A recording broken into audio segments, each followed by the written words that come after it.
Give me some of that good old love. Oh, let me make you. Ouais, bon gars. Ouais. L'homme qui vient de loin. Ouais, putain de merde, ouais, 5 heures de train. La semelle est usée. Putain, 5 heures dans un train de merde sans prise électrique pour charger mon phone, putain. On est Al. Ça fait longtemps que je suis pas venu. Mais en vrai, je sais même plus ça fait combien de temps. Un petit moment. Maintenant, je suis sur le west side du pays, quoi. Ça se passe, on est Al. La MC légendaire, MASTA ACE, Mixtape Addict. Il fait pas beaucoup d'interviews, le man. Juice Crew. Ah ouais, Juice Crew, t'entends, légendaire. Putain. Des choses qui ne se passent que peut-être une fois dans une vie, tu vois. Mais c'est quel média qui fait des bails comme ça, frère? Ça, gros, j'arrête pas de le dire. Pourtant, il y a plein de médias maintenant, mais que font-ils? Pourquoi faut attendre que ce soit un gars qui habite même pas la région? Ouais. Hein? Qui fasse le boulot, le devoir. Ah ouais. Demander des interviews à des gars comme ça, il y en a besoin. Quand on sait par exemple que MASTA ACE, c'est l'homme qui a influencé 90-95% du style d'Eminem dans le storytelling, dans les placements, dans la petite folie, tout ça qu'il y avait en plus. C'est ça, Eminem le reconnaît carrément, quoi. Il n'y a pas de... Hier soir j'ai écouté Tony Touch qui interviewait MASTA ACE et Eminem en même temps. Ça, déjà c'est quelque chose. Ah, laisse tomber. Tiens, Marco Polo de Hall. Ouais. Vous voyez les mecs qui sont là, on filme un petit peu vite fait, tu vois, comme ça. Tu vois, petite vibe. Voilà. Ambiance de gens qui tournent, quoi. J'ai envie de faire le mec et tout. Qui a les interviews? Fais le mec, mais c'est pas grave, on s'en fout. Qui a les interviews sans intermédiaire? Il n'est pas là pour plaire. Sans intermédiaire, il a dit. Sans manager, sans tout ça. Il a dit sans intermédiaire. Non. Hein? Parce que moi je vais te dire, les intermédiaires ça me saoule. Parce qu'en vérité, la plupart des intermédiaires, c'est pas des mecs de la culture ou des meufs de la culture. Il y en a, mais très peu. Authentique shit. Ouais, du blueprint. Ça tout seul aussi, tu vois. Moi et mon équipe, personne d'autre. De tout. Avec nos moyens. Sans subvention. Sans prêt bancaire, frérot. Tu vois ce que je veux dire? Si. Avec le cœur. La suite après, Luis.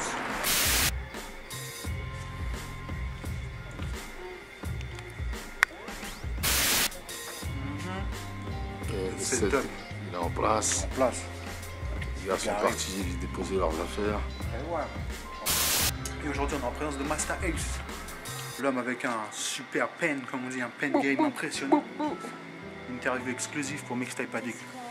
Regarde, on va faire un truc. Tu vas filmer là, et tu vas me dire combien il y a d'autres médias français dans la pièce. Vas-y, montre.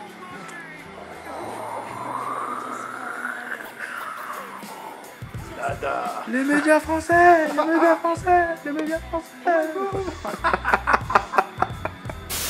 get to it.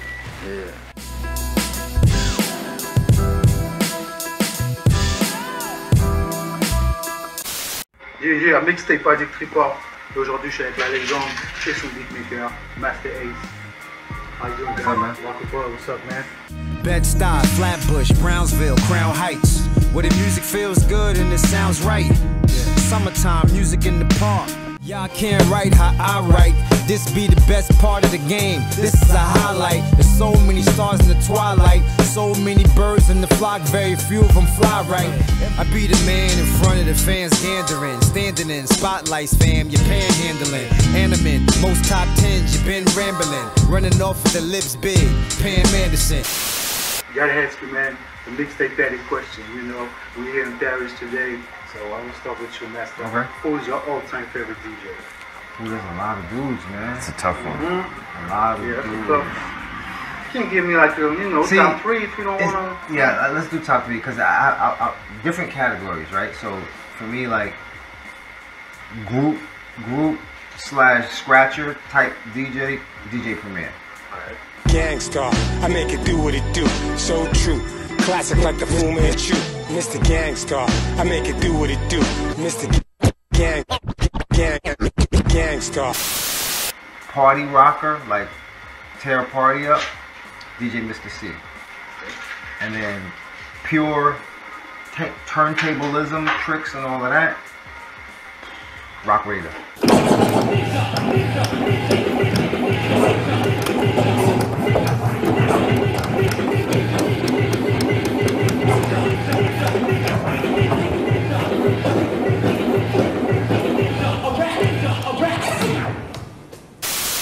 Crazy. I remember when I was a kid, man, watching him, you know, doing the crazy tricks. All that. Back. Yeah. Crazy. Yeah. I'm gonna do top 3 too. Okay. What about you, Marco? Tell me. So I'm gonna cross over and say Primo for sure, but I'm gonna say Jazzy Jeff and DJ Revolution. Yes, sir.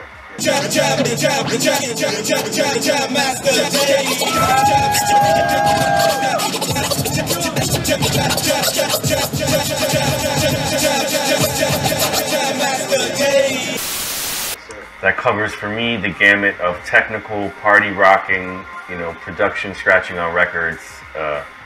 Yeah, to me, Jazzy Jeff's arguably the best DJ of all time, just because he's in all categories, got skills, and then Rev might be the best technical scratching, like a robot. What about Scratch Bastard? Shouts to Scratch Bastard, my ginger Canadian brother. He's on his way to being in that conversation on the route he's going. Yeah, but the thing about Scratch Bastard once again is he's like so many. He can rock a party. He can do technical scratching. He can do nerd stuff. He can do it all. So it's like, you know, same thing as an MC. You know, when you master everything, you master the flow, storytelling. Why can't I think of the words? Why can't I think of the word for that when you do multiple things in your? Why can't I think of words? Versatile. Versatile. Yeah. Thank you. Yeah. Words are a problem for me right now because I'm jet lagged. Yeah, you were. Scratch Bastard is very versatile. All those DJs are versatile, but yeah. You know, it's Mixtape Addict, so I gotta ask you about, you know, the mixtape culture too. How familiar are you guys, you know, with the mixtape culture, all the, you know, mixtape DJs? Because you know a lot of DJs been playing your joints, you know, their tapes, you know, worldwide. I mean, it's been a minute since I heard an actual mixtape, to be honest. But I mean, I grew up listening to them. That was a very important part of breaking records and hearing new artists and people doing freestyles, and especially in New York, that was like that was actually the heart and soul of the streets and hip hop culture. Was what would hit the mixtapes first, then it would hit radio. So, but recently, I'd be lying to say I heard a mixtape like in the last year or two. So if there are new mixtapes, by all means, please put me on. Yeah, I guess they're all digital now, unless you actually mean a physical. I mean, clearly there's no physical mixtapes, but if you mean just a mix, is there is? You know, in the New York area, yeah, they still got that, you know. People are still making for $1, you know, something like that. Wow. Yeah. Did you know that? No. My mixtape, my relationship with mixtapes dates back to the late '90s. There, you know, you had Doo-Wop, you had Mr. C, you had Ron G, you had Kid Capri, you had DJ Clue, and there's a couple more that I'm not off the top of my head, but all these guys were like every week or every month dropping a new mixtape, and you would hear a lot of this music, this unreleased hip hop music from especially New York area, that some of it never ever came out. Some of it was like you heard it like, oh, that's crazy, I can't wait till that come out, and never come out. Yeah. So those were like great times to hear stuff. Like you don't get to hear that kind of stuff anymore. A lot of times those songs just get lost, swept under the rug. So late '90s was like, to me, was the prime time for it. There's a group called the Tape Kings in New York, and they put out a lot of those mixtapes. They did all the Mr. C joints. So I still remember actual blends and mixes that were done on those tapes. Like to this day, I can like repeat stuff that I heard on some of those tapes. Yeah, and then after that era, and if we go into 2000s, that's where my mixtape knowledge on a bigger level, like the New York Reality Check one that Primo did, that put me onto a lot of artists I'd never heard of in my life. You ever heard that? Hayes, it was Hayes Presents, DJ Premier did the mixtape. It was like New York Reality 101 or something. At the end of 1974, when Daddy Dukes went raw, the chosen sperm to explore and reach the egg for sure. And that has so much fire on it. And there's a Stretch and Bobbito, Stretch Armstrong, the Lesson 1 and 2. Sound Bombing, when Rockers started doing it with Evil D, and the Beat Junkies. And then they started, but that turned into actual like full like major label album releases, but still in the format. So yeah, those were really important. That was good energy right there. It's crazy, you know. I think, you know, although the streaming platforms that exist now with the Spotify and all that, I think they exist for a reason, and that's because mixtape was, you know, fucking up your money back in the early 2000s. The label money. 2010, yeah, the label money and all that, you know. Because when you look at it, the Spotify playlist, even the song can blend into each other. It's like when you're listening to a mixtape. All the big labels almost went to court, you know, with the DJ. Remember what they gave the DJ drama and all that. Yeah. But, you know, the mixtape is a very powerful tool when you think about it. When you look back in the past and see what 50 Cent did, Lil Wayne, dude went platinum in the street through just mixtape. You know, 50 brought it back to life in a whole different way, because he was basically taking people's beats, other artists' songs, and rapping over them and creating a whole new street version of it that everybody was playing that more than they were playing the song that was by the artist. Big money, big things, big wristwatch, big diamond ring. My niggas love when the club be off the chain. They out front making niggas take off the chains. You can ball to the hollow tip, picture frame. You can ball up and hang on for your life, man. A little candy paint, a little bit of chrome, a little wood grain, a nigga money gone. I miss that shit, to be honest. I miss all that. I kind of miss that too, because a lot of that stuff was cool. It's very creative and yeah, it was cool. Yeah, they had crazy concepts too, you know. And hosted by LeBron James and stuff like that. But it really represented the people more than it did like anything fake, because it really wasn't funded. It was literally dudes pressing up tapes, putting them in the street, and going right to the people. It eliminated any sort of corporate. Yeah. I think, you know, that's why they did it. You know, to go against the corporate thing. You know? Talking about this, you know, you guys did a lot of work together, you know, over the years. Could we expect one of those days, maybe a mixtape, kind of like a best of? You got me hyped to make a mixtape right now. Like, we can make a mixtape. Anything's possible. I don't know if me personally, because my output isn't like a lot of artists, like these throwaway verses, because that's what mixtape is just like. I'm just gonna say some bars. Like, I don't really, like, that was maybe me 25 years ago. Like, I don't have the desire to just throw bars out. Like, well, not really throwing balls. Maybe songs that you did not use in the past. You know, something that's the thing. We don't have a lot of stuff. We don't have like throwaway that, songs. Like, everything. We don't record 1,000 songs. Yeah, I wish. Everything we record is like deliberate and for a purpose, and it's mostly gets used. There was like 1 or 2 from the last album that we didn't use. But they weren't finished. You heard it, right? But they weren't finished. I think what would be more likely for us is to actually just have a DJ compile maybe all of the work we've done. Because there's been a lot of non-album joints, collaborations on my albums, me producing joints on his solo records, random stuff I've done. That could be a cool thing where we can do a mixtape where it doesn't involve anything new recording-wise. Have a DJ cut it all up to kind of like a discography mixtape, like here's the whole shit, and you know that could happen because like it's easy. Give it to a super dope DJ that knows how to cut and scratch and hear all that shit going into it, like a kind of a best of collab thing.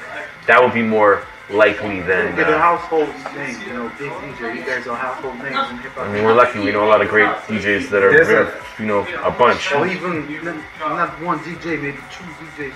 You know, we used to do that in mixtapes. We had like 4 different DJs on the same mixtape, continuing together. It's possible. There's one or 2 songs from that didn't make a Brooklyn Stories album that never got finished, and like. I don't see where those songs are gonna fit on the new record. So maybe something like that. I would revisit, maybe rewrite the song and just put that out. But I'm cool to do that because it's not as much thought into making it. It has to be a song. It has to be about something. Like, no, I could see doing that. I can see doing that. So we got a few of those throwaways that just, I need 2 or 3 that just never made. Like on this record, there's a couple of joints that may or may not make the record. There's always at least one joint, you know, that never gets used in the album, at least, you know, and you work on something like that. Sometimes we have we turn them into bonus joints too. So we'll see. I don't know. We don't have a ton of stuff laying around though. You know, just throwing an idea for you guys, you know. Yeah. Okay. Yeah, man. Well, let's talk about, you know, your discography, Master. Because, you know, you started with the legendary groups, and you are able to, you know, like what I say, is travel through the generations, you know, and staying true to yourself. You never dropped the average album. I'm sure that's arguable, but okay. What you think, Marco? I don't think he dropped an average album ever. Even with the collaborations, not average. I was saying to him before we started this interview, like, it depends on who you ask. Yeah, I mean, if you ask a mainstream fan that listens to Hot 97 in New York, music like, is music, so there's really no right or wrong. It's one's opinion versus another man's opinion. Right. There's no definitive, there's no way to prove right or wrong. It's, I like this, I like that. So arguably, I can just speak from my opinion that I don't think he's released an average project. I think that's the opinion of all the real hip hop fans across the globe too. I mean, those are the ones that matter. Those are the ones that matter to me. Yeah. But I'm also clear in my head that the world is bigger than our boom bap hip hop community. The world's a lot bigger and wider than that. So if you start asking people outside of that, our world, they don't probably listen to our music anyways, to be honest. So it's not really relevant to us anyways. My opinion is that your music can reach more people, maybe that the hardcore music, like MOP, for example. You cannot make like a 60-year-old couple and make them listen to MOP. You're not going to fuck with it, you know, it's too hardcore for that. Yeah. You guys have the, you know, powerful lyrics, great melodies, you know, the super dope samples, you know what I'm saying? I mean, you could probably play a record Brooklyn, you know, in a nice room, and you know, before you could play Ante Up. I understand what you're saying. Yeah. I understand what you're saying, and that's cool if we can reach all types of audiences with our music. But I think if you look through the discography, besides the collaboration we did of both of our, we've covered all the energies. We've had, I'd like to think that he had his MOP type phase earlier on when things were different. Slaughterhouse, you know, 93 when I was super hard records. So we've covered the gamut. So if whatever you're looking for style-wise, I feel like we both cover it, especially him and his catalogs in terms of, oh, you want hardcore shit? Okay, go to this record. Okay, you want more stories and concepts? Check this. And that's the dope thing. Not a one-trick pony. It's like some people just stay in one zone. So yeah, that's why your career, you know, is kind of like one of a kind, you know. It's not a lot of dudes in hip-hop history I agree. that can say the same thing. Thanks for saying absolutely. You know, because you're able to, you know, like, make your sound evolve, but at the same time, stay true to yourself and keep your, I like to say, the sonic image, you know. Yeah. Keep your sonic image at the same time. I was just trying to prove that I belonged here. That was it. Trying to prove myself. You proved it. So I kept improved it. You know. So what are the challenges that you have now? You know, you have a long career, you know, very respectful career, you can crazy shit. My challenges are finding the desire to do just throwaway bars. Like, especially when we're working on these albums. Like, to me, these albums are important. And I don't want to just rhyme about nothing. You know, like the last album, Marco will tell you, like, I was like, yo, I said, I'm gonna just go in on a couple of these joints. Like, I'm not gonna make it about nothing topical. I'm just gonna just rap. And so we, you know, I took the liberty to just pick 4 or 5 joints, like, you know, Get Shot, Corporal Punishment, the joint with Styles P, Man Law. Those bars. There's a couple more I'm probably not thinking of. My favorite ones. He just wants you to just rhyme. Yo, just rhyme, yo. Like, when I'm doing an album, it's got to be about something. If I'm just doing a one-off verse for somebody, yeah, if I'm just doing a one-off verse, I'm just going to write the first cool shit that come to mind, spit it, it sound dope, done.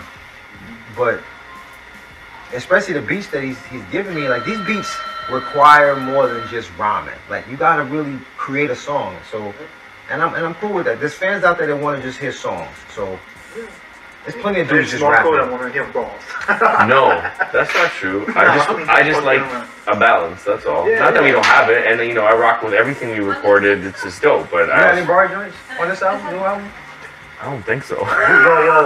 Well, so Sorry, the certified might be a bars joint, I guess. Below the Clouds. Below the Clouds, a bar joint. We got some. Maybe less than the last one, but it's all good. You're getting sneak peeks on some of the song titles Yeah. on the new album. It's also a shorter album. Okay. So That's dope, that's dope. And you know, how did you guys, first link together? The first time that you decided to work on something, and how was the alchemy, in the studio? the first time we worked together. Yeah. Huh. I think the first time was me in the studio laying down a beat for a song called Do It Man for Long Hot Summer. Yep. That was for his record. And I was so young in the game that I was not the Marco I am right now. I was probably just whatever was happening. I was like, sounds good. Yeah, great. Awesome. I'm here. Ace is using my beat and Big Noid's here. 100%. Even if there was something, I probably wasn't saying anything. That's where it was so early and I was so excited. So. How old were you? Shit, 23, 24. Okay. I'm 43 now. But yeah, that was the first track, and then after that, Ace wrote a song for me called Nostalgia that I used on Port Authority. Within the audience, Master Ace the name. I write rhymes and insert them inside your vein. They run through your bloodstream, get inside your brain. Since I first put my name up inside the train. Great song. Thank you. And I even remember you saying, you wrote this like this would be my last song. That's where your mind was at. That's where my mind was. Yeah, because Long Hot Summer. 3 verses. That's when you used to ask artists, write 3 verses. Good luck in 2020. Ace, write a 3-verse song. The last album had like 4 3-verse No, songs. but that's where, I'm talking about just a producer on a producer record. Oh, yeah. It's crazy. Yeah. And yes, I was very happy to receive Nostalgia as a trade for Do It Man. And yeah, that started, those were the first 2 joints we did. What was your reaction when you first heard Marco Polo's piece? The first time you seen the studio trash. come through? I said to myself, I didn't say out loud, I just said, yo, this kid, he understands drums. Because that's what it's always going to be about for me. To write, you just have the dopest sample. If the drums are trash, I'm not going to write to it. But the stuff that he gave me, because he gave me, I met him at a studio called the Knitting Factory. The cutting room. Cutting room, sorry. Very close. And, yeah, and so I was there working with another, I can't remember the session I was doing. Beatnuts. It was Beatnuts? For the joint on Long Hot Summer. For the song, yeah. So, and on my way out, this skinny kid comes up to me, here, I do beats. Just want to give you a CD. I'm like, okay. I took it. Back then, I would take anything. Like, people give me beats, I'm going to go check them out. I listened to them, I was like, yo, okay. It must have been an email or something written on the CD. Nah, he called me. There was my number too. It was a number and email. That's back when rappers would call you on the phone, cold call you, and you would still pick up back then, even unknown numbers. And yeah. Do you remember what I said? I said, what up? It's Master Ace. I said, yo, I like some of these joints. Like, yo, send me some more. I remember asking for more joints. Did you know your life was about to change at that moment? I mean, I didn't know exactly what was going to happen, but I knew that was a good step in the right direction. I had just got let go from the studio, and so yeah, I was working on that set off, that energy set off me doing Port Authority, which is arguably to this day my most successful underground release, and Nostalgia by far is almost at 10 million views on the video on YouTube. For me, it's like, no song close to that. That's one of those songs that you can play to anybody. Yeah, no idea when that was being made that was going to go that direction, and I'm just grateful, so. I just love the beat, and the song wrote itself. Yeah. The video was cool too. Yeah, I think at this time, no one had any expectations for that song to continue to get. I remember him telling me, yo, we're going to do a video for it. I was like, really? Okay. You want to do a video? Really? But I didn't see it like, it wasn't like, to me, it was like, we're doing a video for this. It's a cool song, but, and I get there, and it was like a whole, it was like it's going to be like a legit video. Yeah, it's a pretty fancy video shoot with multiple locations, wardrobe, makeup. It was crazy. Yeah. We were going in. We were going in. So yeah, and things definitely changed for the better after that, you know. And it inspired my album, because originally it was no album. It was that song and another song that was supposed to be a 12-inch back when we were just doing 12 inches, and then turned into an album. So I got a question for you. You worked with Torre. I have. Why have you never did Nothing. Double barrel too. Look at his face. Look at his face. Me and Tor have new music. New music. Done. All I will say is the timing of your question is very good, and I'm going to leave it right there, but Okay. good things for this year. Let's just say that. Okay. Yeah. Can't wait to hear that, man. Yo, I put all my eggs in the same basket, this rap shit. Or should I say got stuffed in the same casket? Cause if music is really the way Nas said, then I guess I should deal with the life after it. The name speaks for itself, man. Double barrel. That's a slap in your face right there. 10 years ago, man. Yeah. 2009. Chelsea Torre. More than 10 years. Maybe. 13 years, yep. It's possible. 2009, was it? Yeah, maybe. Yeah. Shouts to Duck Down, shouts to Torre. Yeah. But yeah, it's possible you will get some new music very soon. That's the most I can say to you at this point. Good, good. Yeah, I understand, man. That's good. You say a lot already. You know, it's good for us, man. Can't wait to hear that, man. Let's talk about Europe. You know, you guys are known, for touring a lot, in Europe. What do you think about the European audience in terms of respecting the hip-hop culture? Ultimate. No, but in a good way. I feel like it's more. I feel like we get more love out here. Not feel, I know. This is being in Europe is what spoils us. It spoils us because we see what it should be like. So when we go back home and we get booked in a club in freaking Idaho or something, and we get there and there's 50 people there, 80 people there. And shouts to those 50, 80 people. No, because they're enthusiastic. Yeah, shouts to them. But it's just overall, it's just, yeah. Do you think that they are lacking with the promoting or marketing? Many things like that. It's the overall culture. Time moves on, and maybe some of the fan base is older, can't make the show. We can sit here all day and pick it apart. The States is very much driven by commercial success. Yes. What's on the radio? What's on We do, right, but it's the problem is building the youth. And what we see here is that we're not seeing we did Amsterdam last night, and while there was some older heads there, with confidence I can say there was also 21-year-olds in the room, alongside 50-year-olds. So if we're not educating the youth to have the option to see all the different styles of hip-hop, so that they can make a choice for themselves. But the younger generation is on. They're not exposed to our music. They don't even know we exist. Maybe they will, like they'll eventually. It's possible. To music nerds, yes, it's always possible, but as an overall, and I think people just are more open here to just going to shows. I don't even know the artist. I'm just going to go to the show. A friend says, "Come to the show with me," and then they go, and then, oh my God, this is great. I can't tell you how many times I've had a fan in Europe come up to me and say, "You were here 2 years ago. I was too young to go, but now I'm 18 and I'm coming to my first concert." I'm like, so that kind of stuff is cool. And everybody, and all different cities in Europe have different vibes. Every time we come to Paris, I just remember the crowd being loud as fuck. Energy is it's always crazy. Paris is that slap the ceiling in the club type at the show. Reminds me of old Toronto and just like the rowdiness of the fans. And but the Paris has taste. Paris reminds me of London because they have taste. Like, if we like you, we're gonna let you know we like you. If you trash, you're gonna be like, it's gonna be like this. Like, this guy's not good. Like you gotta earn it. They're not just gonna automatically rock gotta earn because that you're shit. there. They're gonna be like, nah, this guy's not good. So when you earn it in Paris, just like London, like you know it. Like, okay, they really mess with what I'm doing. Yeah. That's good. And if you had one place in the world that you didn't go to yet to perform? Asia. Okay. The continent of it. He's been there. I haven't been there. What part? You've been to Thailand, right? He's asking you where you would like to go. I've been to a lot of places. I want to go to the continent, period. Japan, all of it, whatever's... You never had the chance to go to Tokyo? No. Wherever the... I hear this, but nobody's bringing me. You gotta find the right promoter that's willing to pay... Because I'm at least a travel party of 3, if not 4. So they don't want to pay for 3 flights because the flights are so expensive. But that's been one of the deterrents. But hopefully... Have you talked to people out there already about that? Once or twice, I was close, but... Because I got some friends in Japan. By all means. Make it happen. Yeah, man. Make it happen. Do you have any advice for the upcoming MCs?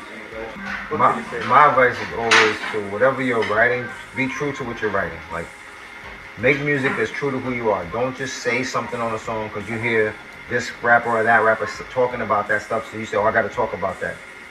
Write from an honest place, right? Tell your story. Don't tell Drake's story or, you know, 21 Savage story. Tell your story. Speak from your perspective. Stop trying to mimic what other people sound like or other people are doing. That's the only way you're going to stand out. Because you're unique. There's nobody else like you. So when you're telling your story from your perspective, nobody else can duplicate that. And that's what I say. I mean, that's my approach. Stay true to yourself. What could you say, Marco, to the young beat makers out there? The first thing you should do is, in my opinion, is you should do your history. You should learn about buying records and sampling and, you know, how this shit started. And there's classic sounds that trigger good reactions in rappers that will always work, whether it's a certain break beats or little sounds or spices from old school records. That it's just all part of your knowledge and going to school and becoming a producer and then mixing it in with your own flair. And like he said, being true to yourself, because you're a one of one. You know, no one else in the world is like you. So if you're trying to be like everyone else, you're being like everyone else. But your value is in your originality of yourself. No one can copy that. So try and find a way to, in the process of learning and biting your favorite producers, find your own shit. And do you think that you ever reach your prime, or it's coming later? You know, like Quincy Jones with your album, you know? Oh man, my whole thing is I feel like I'm learning every day. I'm trying to get better and better and better. I'm sure I'll go through waves. I'm sure there's people that think my best stuff's on this album and this album, but I think I'm always getting better. That's me. Or else, the moment I think I have nothing more to add, I'm probably done. So there's no graduation date for me when it comes to production. And what are your new challenges in terms of production now? It's challenging myself, being happy with my work. I'm very, very hard on the type of stuff that I make, and it's very difficult to take something that's been done a million times by so many people and make it new again without going too crazy. So that's a challenge for a producer. How do you take something that's old? How do you reinvent the wheel without reinventing the wheel? It's my challenge every day. You work with legendary producers, you know, Marco Polo included, man. But if you could, like yourself, you know, in the studio to work on an EP, you know, a short album with another producer on the floor, you know, who could that be? Maybe Q-Tip. Really? I thought you were going to say Dre. Not that Q-Tip's one of my favorite producers. But if I do it with Dre, it's never coming out. So. Yo! Yeah. He'd definitely be one of my choices, but his stuff, everything he works on gets shelved. I don't want to get shelved. I can't do a whole Dre album and it don't come out. Yeah. Maybe Q-Tip, because you know what? I heard Q-Tip working with LL, and I was hearing snippets, and it just was sounding like different and dope. Like, I was like, okay. Okay. Nice. He's very creative, so I know he would pull out some sort of creativity in me.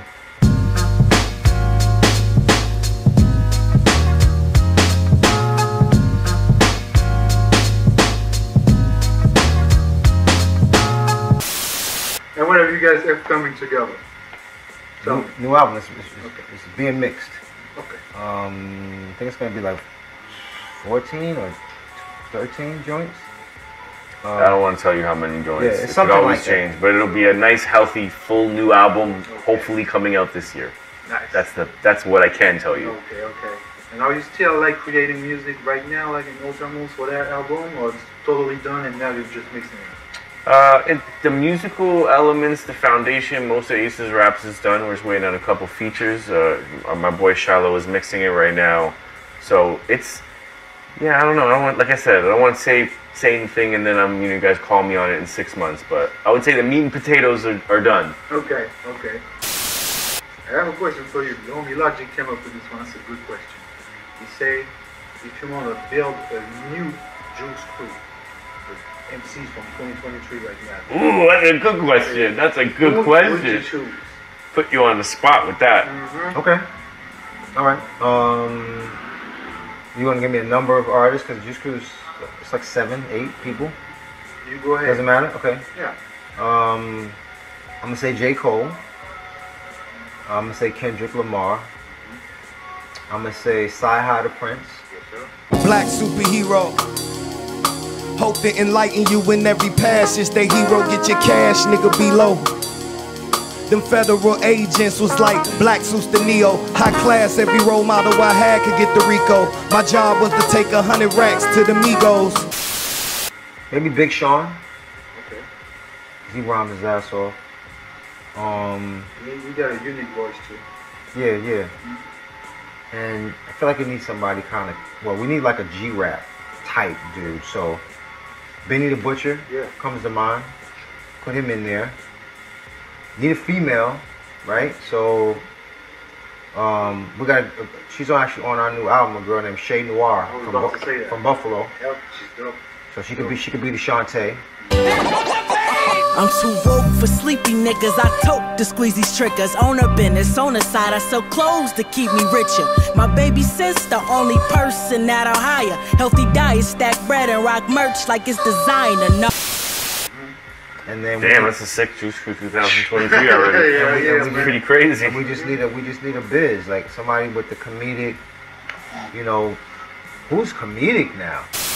Quirky, fun vibes, party vibes. Yeah, I don't know who that would be in this. That's a good question. That's a shame. Nobody has the courage to just, like Missy Elliott was like the But maybe the reason we don't know. That's, yeah, I can't listen to everything. I'm not up on everything. So maybe they do exist. We just have to find them. So that's the to be determined. Yeah, yeah.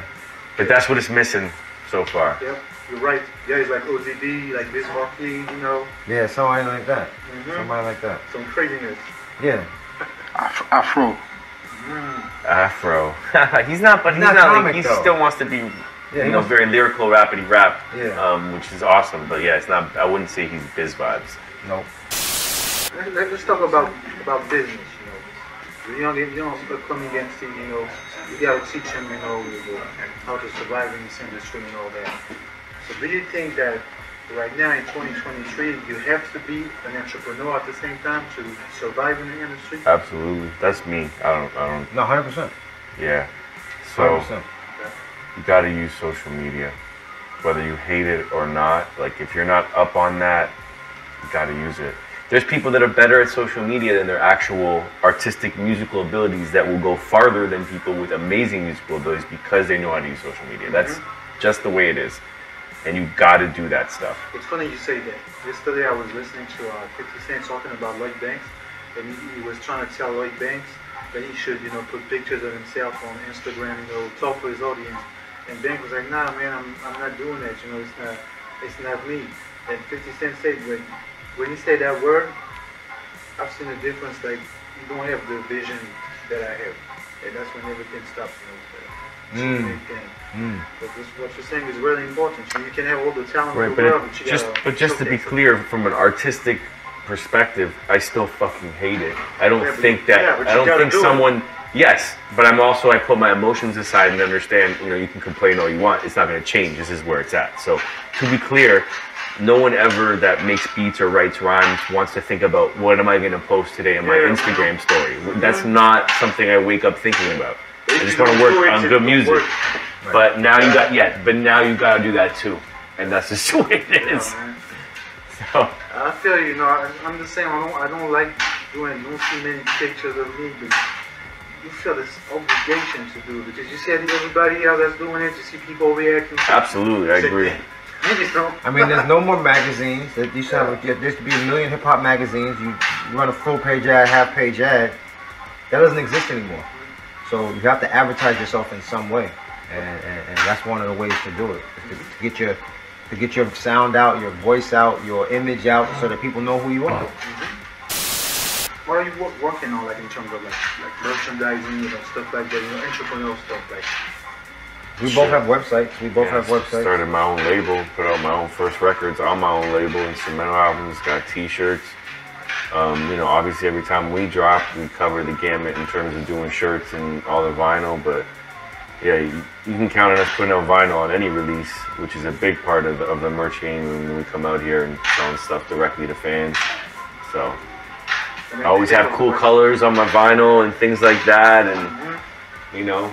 Let me ask you something, both of you. If you could get like free duplication of CD, vinyl, or cassette for life, what would you choose? pretty obligation for like vinyl. This is Vinyl. no That's a vinyl. no-brainer. Yeah. Not even a hesitation. Sorry. I'm sorry to mixtapes. I'm sorry. Vinyl is the most expensive. That's why. Yep. The great thing. And it still moves. And it still moves, but to show love to all formats, I make cassettes every album, you know, because they're not that expensive to make. People still appreciate them, but yeah, vinyls. I've done cassettes on my last three records, but we have Brooklyn Story cassettes at the show. It just doesn't move. They don't move. Yeah, it's not even something to. It's a collector's item.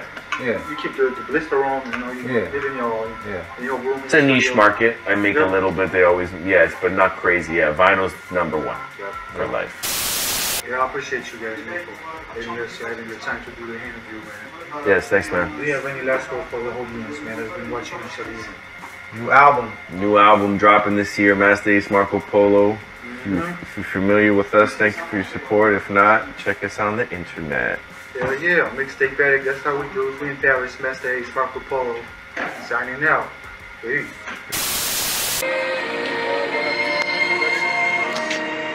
J'envoie un message au grand frère. The job is done, le gars va prendre son train. Tu vois ce que je veux dire, on fume des grosses battes devant le voyageur. Les couilles quoi. Tu vois. Ah ouais, au retour, là je vais à Orléans, voir le poteau Eddie Starks. Yes, shout out Eddie Starks. Eddie Starks, putain, aujourd'hui j'ai traversé une petite partie de la France, c'était cool. MASTA ACE, MARCO POLO, le gros logique dans la place. Yeah. Assisté du super aide, tu vois, professionnel, tu vois ce que je veux dire. Au calme. Real shit. Et là ça va être retour dans le train. Les choses se passent. On va aller fumer des battes, sûrement boire un petit rhum. Tu connais quoi? Sûrement. Dire ça, célébrer, tu vois. Celebration, tu vois ou pas? Attends. Les condés sont derrière, je vais continuer à parler à la caméra, tu vois ce que je veux dire? Casse trop les couilles, tu vois ce que je veux dire? C'est un moment unique. Un moment unique. Unique en son genre, tu vois. C'est une partie les bleus, on casse les couilles. Le gars il a posé comme si c'était légal. Legal. De toute façon, tu veux qu'il fasse quoi à la vie?